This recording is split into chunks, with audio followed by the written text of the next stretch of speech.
আবারও নেশা মুক্তি কেন্দ্রে মারধরের ফলে মৃত্যু। উত্তর 24 পরগনার হালি শহরের ঘটনা। ব্যারাকপুর শিল্পাঞ্চলে বিভিন্ন জায়গায় গড়ে উঠেছে নেশা মুক্তি কেন্দ্র। কোনটা বৈধ কোনটা অবৈধ তা বোঝার কোনো উপায় নেই। এমনই এক নেশা মুক্তি কেন্দ্র গজিয়ে উঠেছিল হালিশহর চেকপোস্ট মোড় 2 নম্বর ওয়ার্ডে। এই নেশা মুক্তি কেন্দ্রে ভর্তি ছিলেন কালনার বাসিন্দা বিশ্বজিৎ মণ্ডল। অভিযোগ, তাকে ব্যাপক মারধর করা হয় সেখানে। এরপর চিকিৎসার জন্য তাকে কল্যাণী জওহরলাল নেহেরু হাসপাতালে নিয়ে গেলে সেখানেই মৃত্যু হয়। এদিকে এই খবর জানাজানি হতেই ঘটনাস্থলে পৌঁছয় হালিশহর থানার বিশাল পুলিশ বাহিনী। তবে পুলিশ পৌঁছানোর আগেই সেখান থেকে গা ঢাকা দেন ওই নেশা মুক্তি কেন্দ্রের মালিক বিশ্বজিৎ দাস। গোটা ঘটনায় ব্যাপক চাঞ্চল্য ছড়িয়েছে এলাকায়।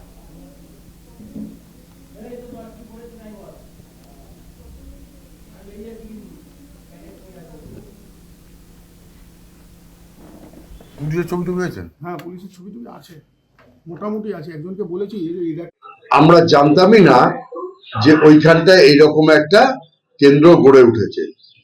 আমাদের কাছে আশ্চর্য লাগছে যে এত গোপনে এত সতর্কীকরণে কি করে ওইখানটা এটা গড়ে উঠলো।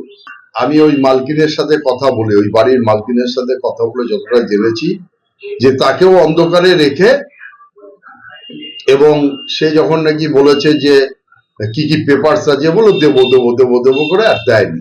আমাদের হালিশহর থানার আইসি এবং এসিপি 1 সবাই আজকে এসেছিলেন।